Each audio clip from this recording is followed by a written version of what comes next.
कि जीत कर भी रो पड़ोगे आप, इस कदर हारेंगे हम आपसे।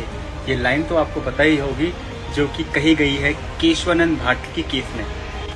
केशवानंद भारती जी केस तो नहीं जीत पाए, पर उन्होंने इंडियन हिस्ट्री में एक अपनी ऐसी जगह बनाई कि कोई भी आज लॉ को पढ़ेगा तो केशवानंद भारती जी के केस को जरूर पढ़ेगा, जिसने फंडामेंटल राइट्स के बारे में बात करी। मतलब कि हमारा जो भारत का संविधान है, जो इंडिया का कॉन्स्टिट्यूशन है, उसके लिए एक ये बात बताई कि आप कॉन्स्टिट्यूशन के अंदर अमेंडमेंट तो कर सकते हो, उसको टच तो कर सकते हो, पर उसका बेसिक स्ट्रक्चर आप चेंज नहीं कर सकते।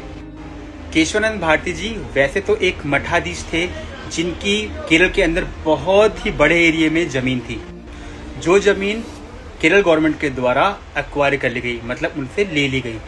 वैसे तो आर्टिकल 25 बात करता है फ्रीडम ऑफ रिलीजन की, और आर्टिकल 26 बात करता है फ्रीडम ऑफ मैनेजमेंट की, मगर केशवानंद भारती जी आर्टिकल 25 के तहत नहीं, आर्टिकल 26 के तहत सुप्रीम कोर्ट के अंदर अपनी याचिका दायर करने के लिए गए।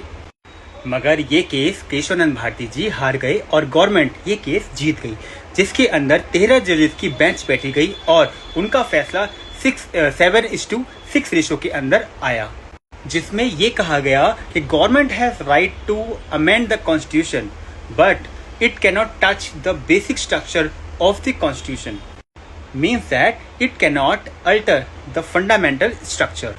और ये केस भारत की लॉ हिस्ट्री में एक लैंडमार्क केस बना, और जिसने एक डॉक्ट्रिन को जन्म दिया, जो कि है डॉक्ट्रिन ऑफ बेसिक स्ट्रक्चर, जिसमें ये कहा गया कि गवर्नमेंट कॉन्स्टिट्यूशन को अमेंड तो कर सकती है, पर इसके बेसिक स्ट्रक्चर को टच नहीं कर सकती।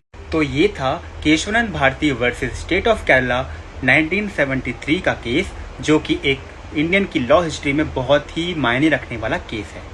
Thank you.